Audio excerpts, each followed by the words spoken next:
Assalamualaikum warahmatullahi wabarakatuh. Alhamdulillahirabbil alamin wal aqibatu lil muttaqin wala udwana illa 'alal zalimin. Asyhadu an la ilaha illallah wahdahu la syarikalah wa asyhadu anna Muhammadan 'abduhu wa rasuluh la nabiyya ba'da. Allahumma shalli wa sallim ala sayyidina Muhammad wa ala alihi wa ashabihi ajma'in. Allahumma anfa'na bima 'allamtana wa 'allimna ma yanfa'una wa zidna ilma. Amma ba'd. Para jamaah, Bapak Ibu sekalian rahimakumullah. Pada kesempatan ini mari kita lanjutkan kajian tentang Sirah Nabawiyah, yaitu tentang kaum Quraisy dan titipan pertanyaan Yahudi, yaitu bagian yang pertama. Kita akan membahas tentang Yahudi di periode Mekah, kemudian juga utusan Quraisy ke Yathrib atau ke Madinah, dan tentang hukum mengatakan insyaallah, dan jawaban Quran juga sekilas tentang kisah-kisah lain yang terkait. Nah, hadirin hadirat rahimakumullah, Yahudi pada periode dakwah di Mekah ini, Nabi Muhammad SAW baru berinteraksi dengan Yahudi secara yang sebenarnya setelah di Madinah. Jadi pada saat beliau di Mekah, pada periode dakwah Mekah, masih belum berinteraksi dengan kaum Yahudi, karena Yahudi ini tempat tinggalnya di Yathrib atau di Madinah. Ada 3 kabilah besar Yahudi yang tinggal di Madinah. Ada Bani Qainuqa, Bani Nadir, Bani Quraidah, yang nantinya masing-masing dari 3 kabilah ini berkhianat kepada Rasulullah SAW, dan masing-masing akhirnya diusir dari Madinah. Yang terakhir adalah perang Khaybar, itu benteng pertahanan terakhir dari orang-orang Yahudi yang nantinya mereka diserbu oleh kaum muslimin pada tahun ke-7 Hijriyah, dan akhirnya terjadi kesepakatan-kesepakatan sesudahnya. Jadi intinya pada saat Nabi berada di Mekah belum berinteraksi langsung dengan orang-orang Yahudi. Namun ada sekitar kurang lebih 50 ayat telah turun berbicara tentang Nabi Musa alaihissalam dan sejarah Bani Israel di Mekah. Ini disebutkan di Sirah As-Salabi, dan di dalamnya terdapat pelajaran antara lain, yaitu tentang dakwah Nabi bukan hal yang baru. Dakwah Nabi adalah kelanjutan dari risalah dakwah yang disampaikan oleh para rasul sebelumnya.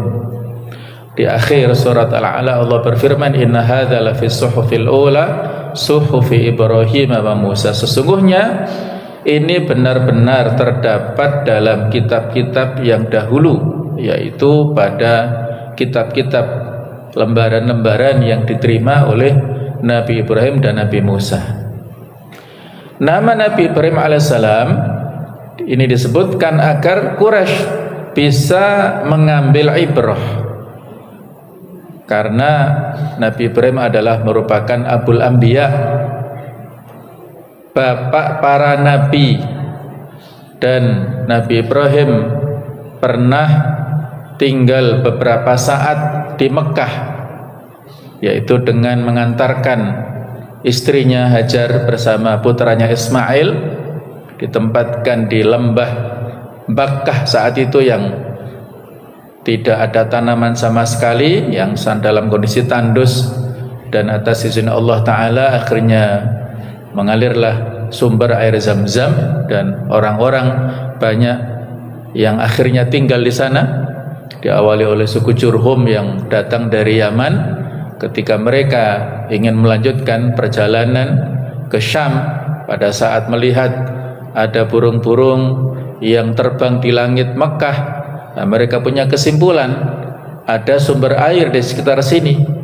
Maka mereka menemukan Hajar dan putranya.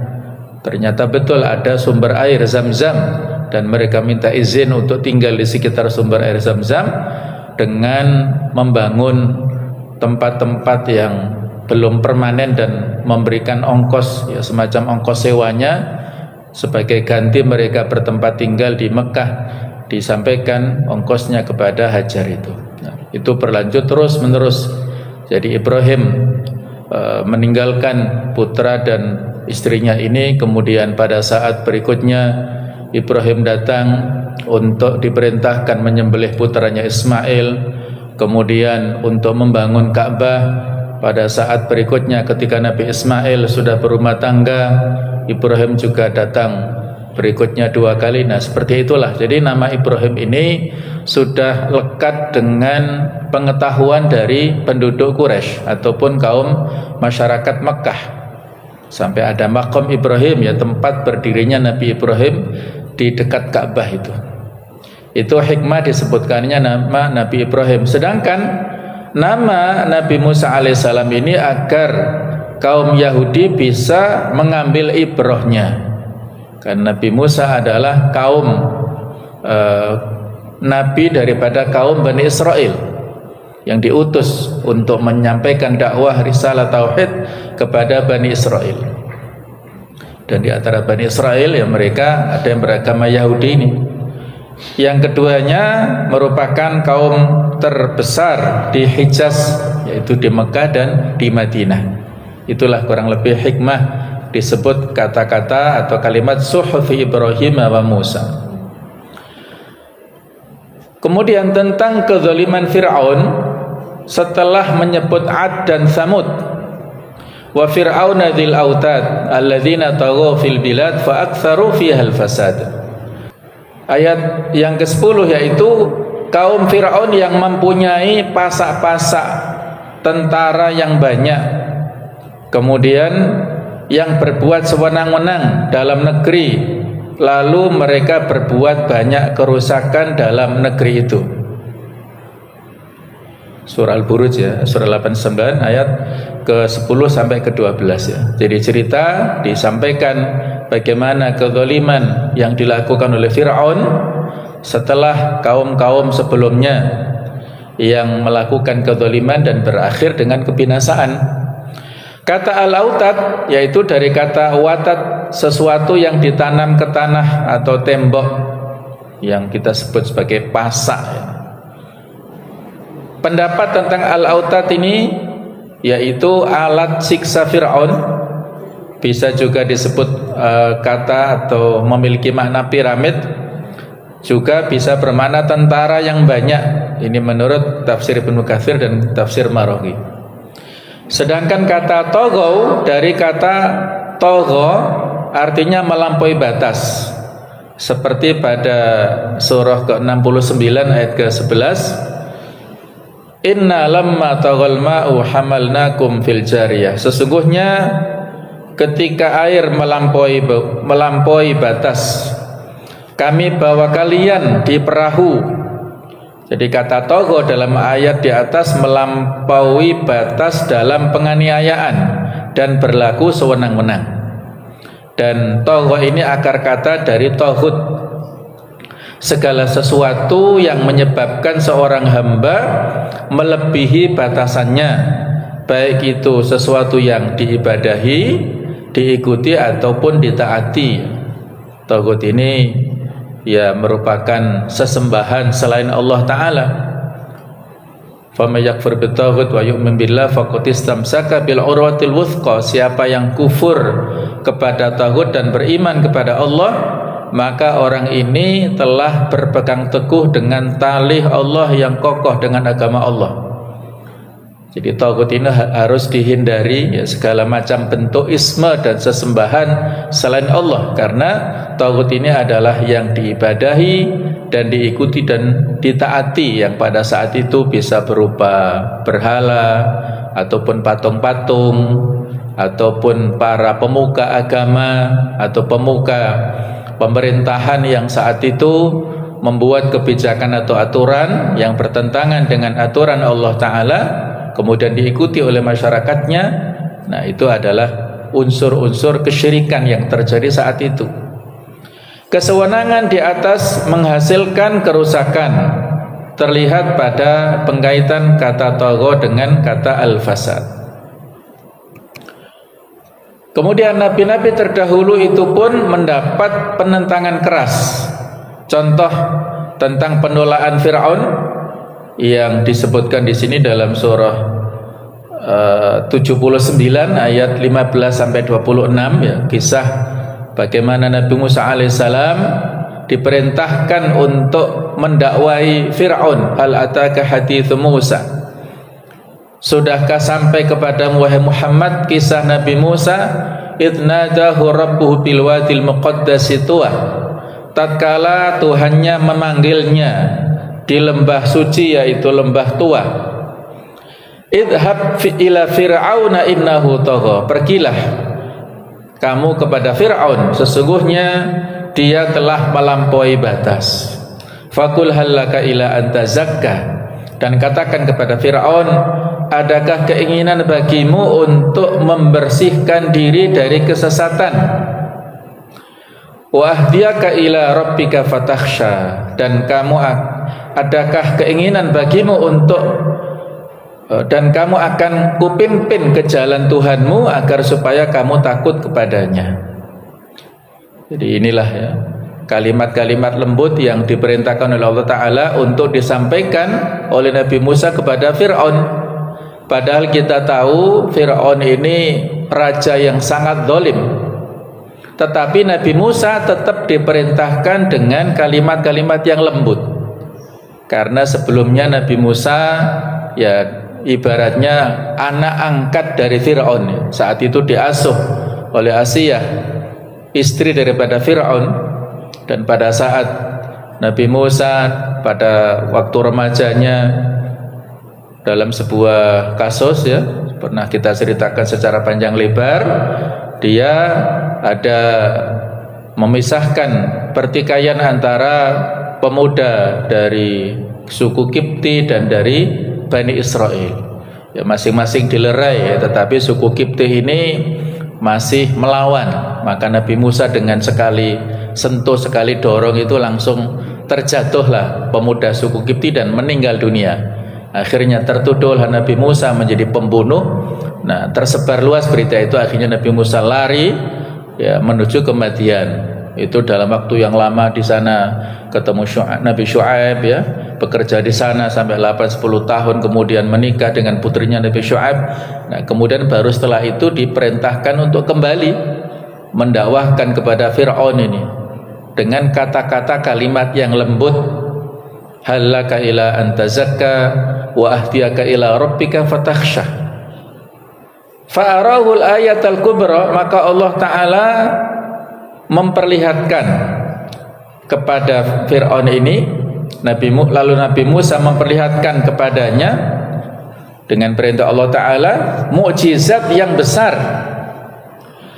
Fakadzdzaba wa 'asa. Nah, tapi Fir'aun mendustakan dan mendurhakai. Tsumma adbara yas'a.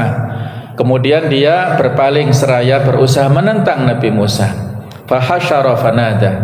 Maka dia mengumpulkan pembesar-pembesarnya lalu berseru memanggil kaumnya. Faqala ana rabbukumul a'la.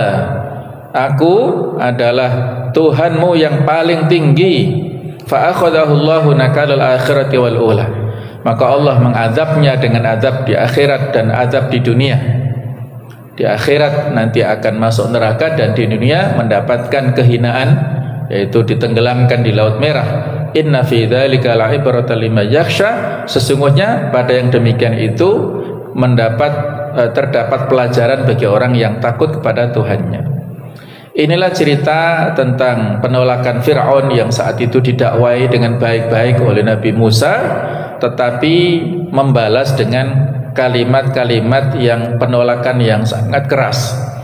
Maka kesudahan Fir'aun yang menolak dakwah Nabi Musa ini disebutkan pada ayat surah 73 ayat 15-16 ini, inna arsalna ilaikum rasulan syahidan alaikum kama arsalna ila fir'auna rasula fa'asa fir'aunu rasula fa'akhadnahu akhdan wabila. Sesungguhnya kami telah mengutus kepada kamu, wahai orang-orang kafir Mekah, seorang Rasul yang menjadi saksi terhadapmu, sebagaimana kami telah mengutus dahulu seorang Rasul kepada Fir'aun. Maka Fir'aun mendurhakai Rasul itu, lalu kami siksa dia dengan siksaan yang berat. Padahal jamaah sekalian, Fir'aun ini memiliki kerajaan besar. Bagaimana lagi nasib Quraisy yang jauh lebih lemah dari Fir'aun. Kalau para kaum sebelum Nabi Muhammad diutus, mereka memiliki segala macam kekuasaan ataupun kerajaan dan jumlah yang sangat banyak. Mereka akhirnya dikalahkan oleh Allah Ta'ala. Apalagi yang terjadi pada kaum Quraisy, sebanyak apapun fasilitas yang mereka miliki, ketika kaum Quraisy ini menentang dakwanya Nabi Muhammad, maka mereka juga akan mengalami nasib yang sama, akan dikalahkan oleh Allah Ta'ala. Bani Israel sering mengejek dan memberikan predikat tidak pantas bagi Nabi mereka. Bahkan di dalam Al-Quran banyak disinggung ya, mereka malah menyakiti dan bahkan membunuh para Nabi dan Rasul yang diutus kepada mereka. Bani Israel mengkhianati amanah Nabi Musa. Fa akhraja lahum ijlan jasada lahu khuwar faqalu hadza ilahukum wa ilahu Musa fanasi. Kemudian Samiri mengeluarkan untuk mereka dari lubang itu anak lembu yang bertubuh dan bersuara. Maka mereka berkata, inilah Tuhanmu dan Tuhan Musa. Tetapi Musa telah lupa. Pada saat Nabi Musa dipanggil oleh Allah Ta'ala untuk menerima wahyu kitab Taurat, dipanggil ke Bukit Tursina, mendapatkan wahyu kitab Taurat ya, selama bepergiannya kurang lebih 40 hari. Nah, saat itulah dimanfaatkan oleh Samiri untuk mengelabuhi umatnya Nabi Musa, yang mana umatnya Nabi Musa ini Bani Israel masih ada benih-benih kesyirikan. Mereka ingin menyembah berhala-berhala yang dulu mereka saksikan pada saat berada di Mesir. Mereka sudah diseberangkan menuju ke Palestina, tetapi saat itu mereka ingin menyembah seperti ya mereka bernostalgia pada masa dulunya pada saat di Mesir. Maka Samiri memanfaatkan situasi seperti itu dan membuat rekayasa ataupun alibi-alibi seperti di ayat ini. Hikmah secara umum jamaah sekalian, pada ayat Makkiyah tentang Yahudi ini ada penolakan orang kafir Quraisy. Ini bukan hal yang baru ya. Sejak dulu ada penentangan dari umat yang didakwai oleh para nabinya, dan kesudahan mereka akan sama dengan Fir'aun, yaitu terkalahkan. Juga ada hikmah tentang pembentukan karakter bagi para sahabat agar tidak menempuh jalan pihak yang dimurkai. Jangan sampai ada penolakan-penolakan ataupun permintaan-permintaan yang aneh-aneh sebagaimana yang disampaikan oleh Bani Israel kepada Nabi Musa alaihissalam yang bermacam-macam. Idhab anta wa rabbuka faqatila innaha huna qa'idun, misalnya pada saat Nabi Musa memerintahkan kepada Bani Israel untuk memerangi kaum yang kuat, maka Bani Israel menolak. Pergilah kamu bersama dengan Tuhanmu, kami akan duduk-duduk di sini. Silahkan kamu pergi dengan Tuhanmu. Itulah merupakan penolakan yang kasar dari umatnya Nabi Musa. Dan banyak sekali ya. Jadi jangan sampai ada sikap-sikap yang seperti itu yang dimiliki oleh para sahabat Rasulullah, agar tidak menempuh jalan yang dimurkai oleh Allah Ta'ala, itu yang dilakukan oleh orang-orang Yahudi. Ujian hidup atau beragama, sebagian Bani Israel gagal pada ujian yang mereka jalani, disertai pula dengan kisah detailnya sebagai pelajaran. Karakter Bani Israel dan terutama di sini adalah kaum Yahudi yang selalu mencari-cari alasan untuk melaksanakan, untuk menghindari segala macam perintah, dan mereka tidak segan-segan untuk mengelabuhi dan melakukan pembangkangan ya, penolakan-penolakan. Ya, banyak sekali kisah-kisah yang ada di surah Al-Baqarah, surat Al-A'raf dan lain-lain.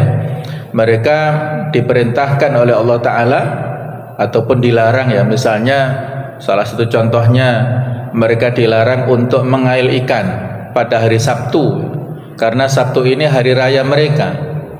Dan Allah memberikan ujian, ikan-ikan itu munculnya terlihat pada saat itu di perairannya itu justru pada hari Sabtu. Kalau hari lain sepi. Nah, mereka ini pada awalnya patuh dengan larangan ini, tetapi mereka tidak sabar, tergoda. Akhirnya mereka salah satu atau sebagian yang cerdas, ya, dalam tanda kutip kecerdasannya untuk ngakali melanggar larangan. Satu dua orang yang mengambil, tidak sampai mengambil, tapi membatasi ikan dengan alat kerambah atau apa gitu, amankan ikan-ikannya pada hari Sabtunya, kemudian baru hari Minggunya itu mereka ambil. Nah, ini kan ngakali ya. Awalnya seperti itu, tapi lambat laun wis nggak serantan, mereka langsung mengambil ikan pada hari Sabtu. Itu sudah diingatkan oleh sebagian kaum, ya, supaya kalian tidak melanggar mengail ikan pada hari Sabtu, tapi kaum ini tetap melakukan pelanggaran. Dan akhirnya Allah Ta'ala memberikan sanksi yang berat, ya, pada saat ketika ini sudah terjadi merajalela. Maka pada saat kaum ini mendakwahkan dan menengok rumah-rumah mereka, ternyata bentuk-bentuk mereka saat itu menjadi kera, monyet-monyet yang sesungguhnya yang terjadi pada saat itu. Nah, itulah merupakan kejadian yang dialami oleh orang-orang Bani Israel, yang mereka adalah ada yang beragama Yahudi ini, yang itu merupakan pelanggaran. Itu karakter yang mereka miliki terus menerus berlalu sampai saat ini, ya. Mereka punya sikap-sikap yang keras kepala seperti itu. Persiapan bagi Nabi Muhammad dan para sahabat agar kelak tidak kaget dalam tanda kutip, ya, saat menghadapi penolakan bangsa Yahudi di Madinah. Jadi dengan kisah-kisah atau dengan ayat-ayat Makkiyah yang bercerita tentang penolakan dan pelanggaran Bani Israel, dan di sana ada orang-orang Yahudi, itulah nanti sudah siap secara psikologis bagaimana sikap-sikap yang nantinya akan dihadapi dari orang-orang Yahudi yang ada di Madinah. Walaupun sudah dilakukan upaya untuk, ya, semacam mengikat tali perjanjian, ya, dengan piagam Madinah pada saat beliau sampai nantinya di Madinah, tetapi tetap akhirnya mereka melakukan pengkhianatan demi pengkhianatan, yang akhirnya tadi mereka terusir itu. Nah, jamaah sekalian, salah satu ciri ayat-ayat Makkiyah menyebutkan kisah para nabi dan umat-umat terdahulu sebagai pelajaran, sehingga mengetahui nasib orang-orang sebelum mereka yang mendustakan Rasul ini sebagai, ya, semacam hiburan atau tasliyah bagi Rasulullah, sehingga beliau tabah dalam menghadapi gangguan mereka dan yakin akan diberikan kemenangan. Seberat apapun perlakuan yang dilakukan oleh orang-orang Quraisy, oleh orang-orang penduduk Mekah dan sekitarnya kepada beliau, tetapi kalau dibandingkan bagaimana perlakuan orang-orang pada saat dulu menentang para nabi dan rasul, ini menjadi penyeimbang, ya. Akhirnya beliau memiliki keteguhan, ya, kesabaran, dan seperti itu cara untuk kita yang bisa kita lakukan dalam rangka untuk menguatkan kesabaran pada saat menghadapi musibah, menghadapi ujian hidup. Itu kita lihat orang-orang yang lebih berat cobaannya daripada kita. Yang pernah saya ceritakan, untuk saat ini kaum Palestina ini menjadi inspirasi bagi kita semuanya tentang masalah apapun, ya. Sehingga saya pernah ceritakan bagaimana kawan kami yang baru pulang dari sana, yaitu 2 orang dokter dari kampus UB, ya, dikirim dalam upaya kemanusiaan bersama para dokter secara internasional ini. Mereka pada saat datang, ya, mereka ingin membantu, tetapi mereka katakan sebenarnya justru kamilah yang kalian bantu, ya. Karena kami pada saat berada di Palestina, kata mereka ini, mendapat banyak pelajaran inspirasi dari dokter-dokter yang lainnya yang penuh dengan kesabaran. Ada dokter spesialis anestesi yang bertugas di sana. Saking laparnya ya, 2 hari tidak makan itu sampai pingsan. Tidak ada yang bisa dimakan sampai pingsan, terus diinfus 2 botol itu ya, baru siuman. Terus ditanyakan, ada apa dokter ya? Saya 2 hari tidak makan, kelaparan karena harus bekerja ya. Paling minimal pekerjaannya dalam sehari itu 12 jam. Coba bisa kita bayangkan ya, mengoperasi dalam waktu yang sekian lama dengan tanpa ada konsumsi secara fisik, ini luar biasa. Dan dia cerita, anak saya di rumah itu tadi malam menangis, nggak ada sesuatu yang bisa kami makan. Akhirnya saya rebuskan air, saya kasih garam, saya suruh anak saya untuk menghirup uapnya sampai tertidur. Anaknya nggak makan apa-apa. Itu kondisinya ya. Ini orang-orang yang sifatnya kelas ini ya, kelas elit lah, para dokter spesialis itu. Mereka nggak digaji, tidak ada jaminan untuk mereka ini, tapi mereka tetap mendedikasikan, datang tepat waktu, bahkan banyak yang menginap di rumah sakit. Ini luar biasa, dan tidak semuanya muslim. Yang unik, tidak semuanya muslim, ada beberapa yang non muslim. Mereka terpanggil karena panggilan kemanusiaan. Karena kaum Palestina adalah manusia, tidak perlu bicara muluk-muluk tentang masalah pendekatan iman, akidah, macam-macam ya. Tapi sisi kemanusiaan ketika dizolimi, maka ada keterpanggilan. Sehingga sangat aneh kalau misalnya ada yang protes ya, kenapa kita bantu kaum muslimin Palestina, akidah mereka apa ya, dipertanyakan begitu. Akidah Hamas ini apa? Kenapa kita bantu? Nah, ini kan aneh ya. Itu tidak perlu bicara-bicara tentang masalah akidah keimanan. Kan mereka juga manusia dari manapun.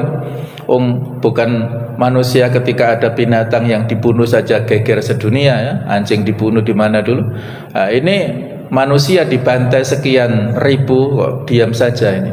Nah, inilah ya. Jadi ketika kita mengalami kondisi malas, kondisi yang tidak bersemangat, mari kita ingat bagaimana saudara-saudara kita di Palestina ya. Mereka tidak pernah makan yang enak, bahkan gula itu nggak pernah mereka nikmati ya. Karena harga gula di sana itu $100, 1.700.000 1 kilonya itu.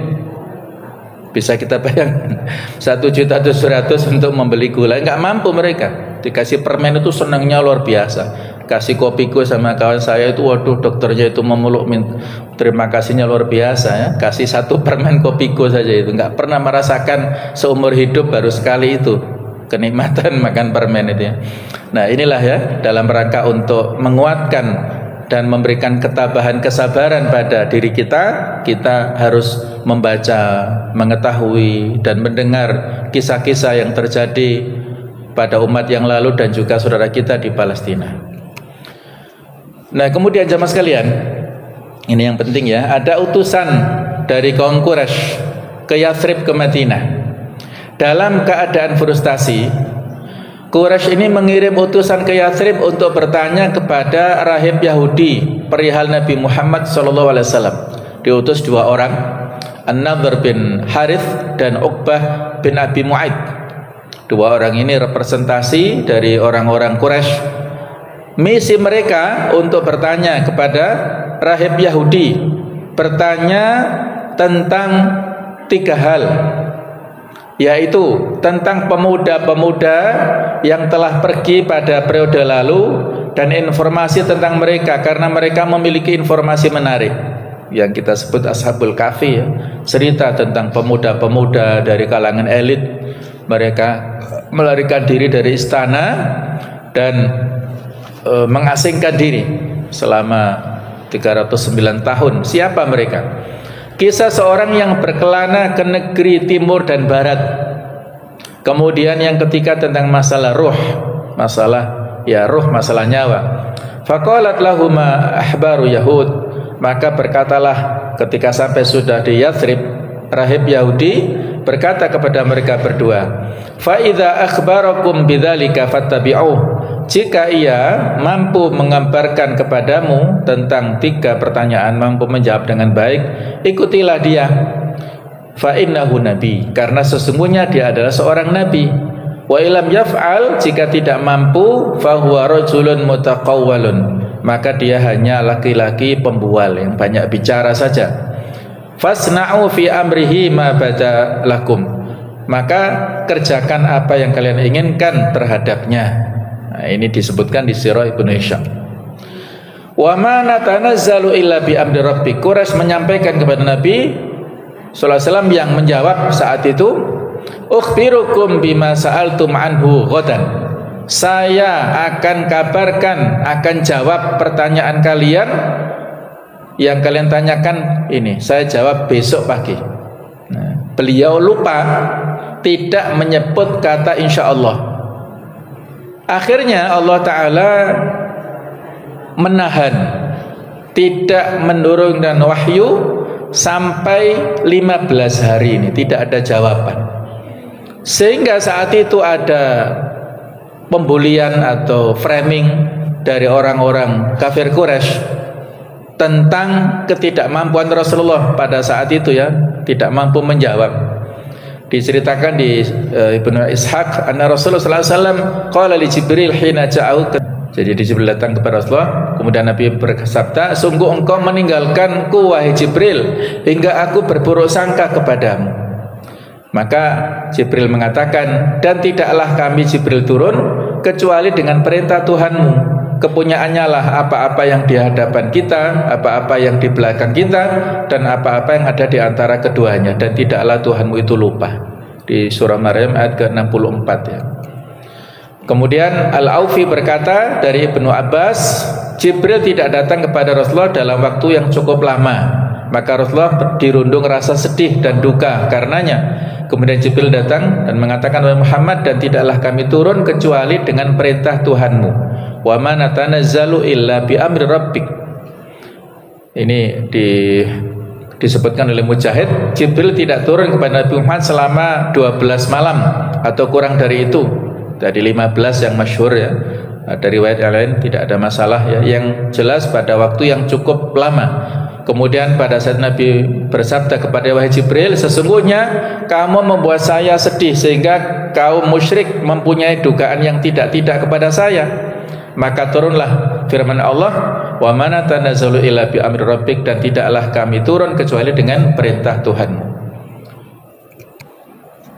Nah, jemaah sekalian, tentang turun surah Al-Kahfi ini menjawab pertanyaan dari pertanyaan yang dititipkan oleh para rahib Yahudi lewat tokoh-tokoh Quraisy tadi tentang Ashabul Kahfi. Jawaban Al-Quran terhadap pertanyaan pertama, informasi menarik pemuda-pemuda pada periode yang lalu. Jadi mereka ini para pemuda yang memiliki kekuatan iman. Mereka dipaksa, ya, negeri mereka dikuasai oleh orang-orang kafir yang hendak menyiksa mereka jika tidak mau keluar dari agamanya.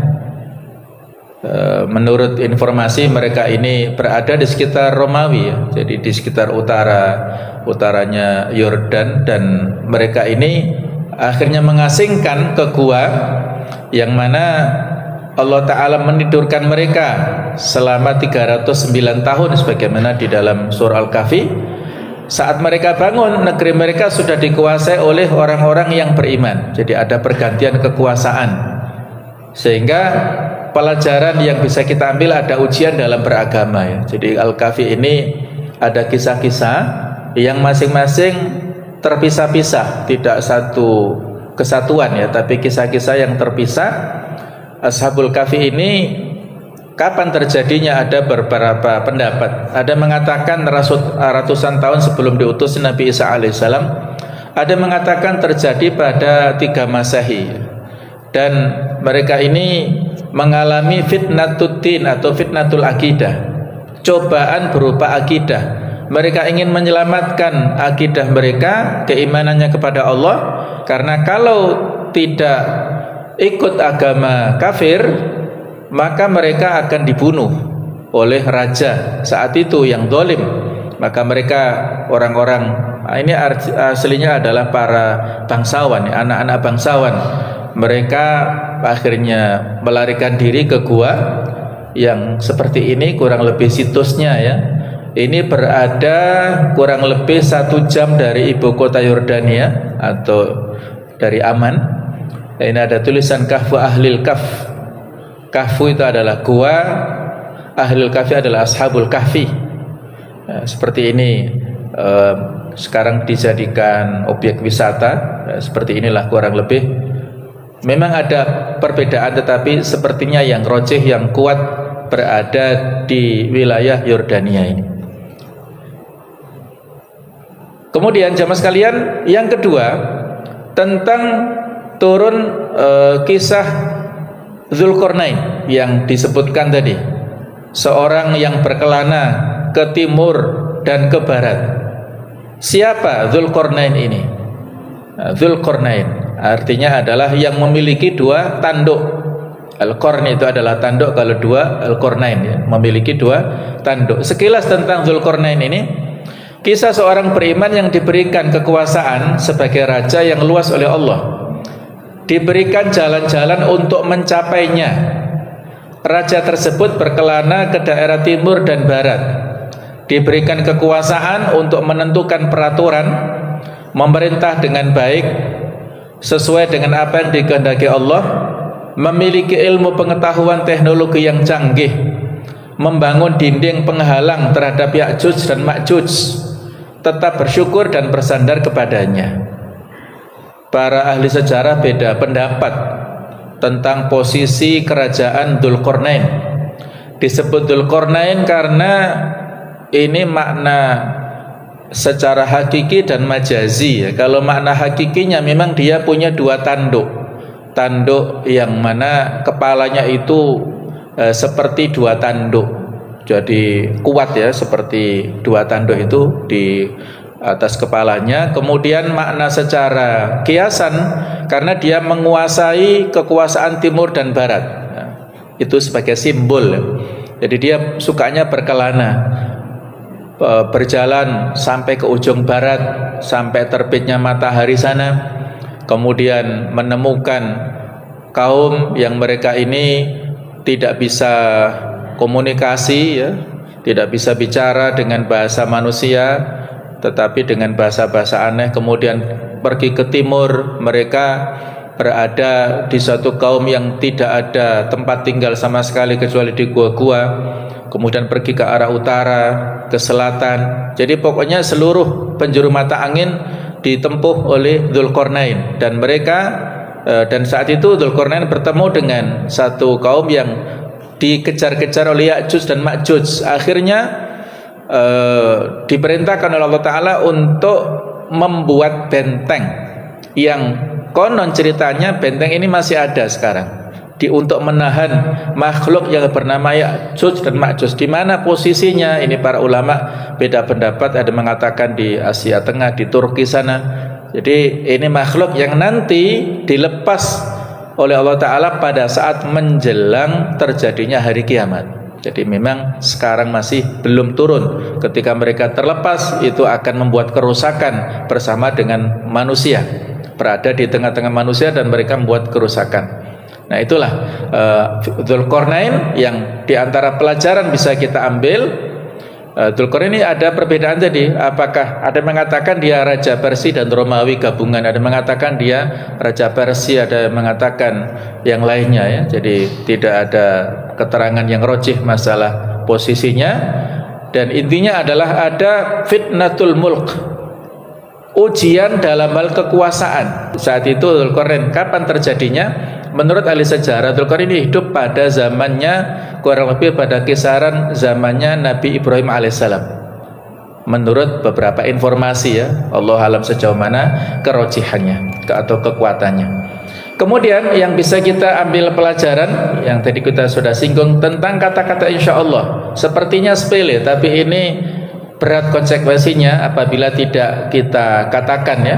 Allah memberikan teguran pada Rasulnya dalam ayat ini, ayat 23, 24, wala taqulanna li syai'in inni fa'ilun dzalika ghadan. Dan jangan sekali-kali kamu mengatakan tentang sesuatu sesungguhnya aku akan mengerjakan ini besok pagi, illa ayyasha Allah, kecuali dengan menyebut kata insya Allah, kecuali atas kehendak Allah. Wadkur rabbaka idza nasita, dan ingatlah kepada Tuhanmu jika kamu lupa. Wakul, katakanlah asa ayahdiyani rabbi li aqraba min hadza rasyada, mudah-mudahan Tuhanku akan memberikan petunjuk kepada yang lebih dekat kebenarannya daripada ini.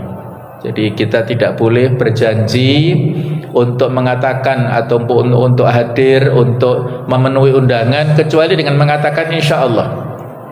Karena tidak ada jaminan apakah kita besok masih hidup ataukah tidak. Tidak ada jaminan apakah kita sehat atau tidak, atau sakit. Itu adalah semua atas kehendak Allah Subhanahu wa ta'ala. Yang berikutnya adalah tentang masalah ruh. Jawaban Quran terhadap pertanyaan ketika ini, hakikat ruh, yang dijawab di surah Al-Isra ayat ke-85. Jadi bukan di surah Al-Kahfi, tapi di surah Al-Isra ayat surah sebelumnya ya. Allah berfirman, wa yas'alunaka 'anir ruh, mereka bertanya kepadamu wahai Muhammad tentang masalah ruh. Qulir ruhu min amri rabbi, katakanlah ruh itu termasuk urusan Tuhanku. Wa ma utitu minal ilmi illa qalila, tidaklah kamu diberi pengetahuan melainkan hanya sedikit. Nah, saat mendengar ini Yahudi berkata, kami diberi pengetahuan yang banyak.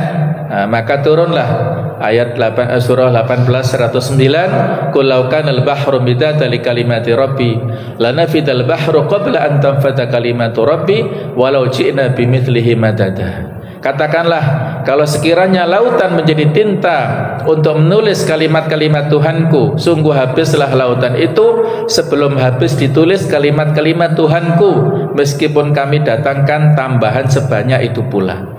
Artinya yang dikatakan oleh Yahudi ini hanya apologis, hanya jawaban untuk membual saja ya, hanya untuk ya sombong-sombongan ya. Tidak ya, apa yang kalian kuasai itu hanya sedikit saja tentang masalah ruh.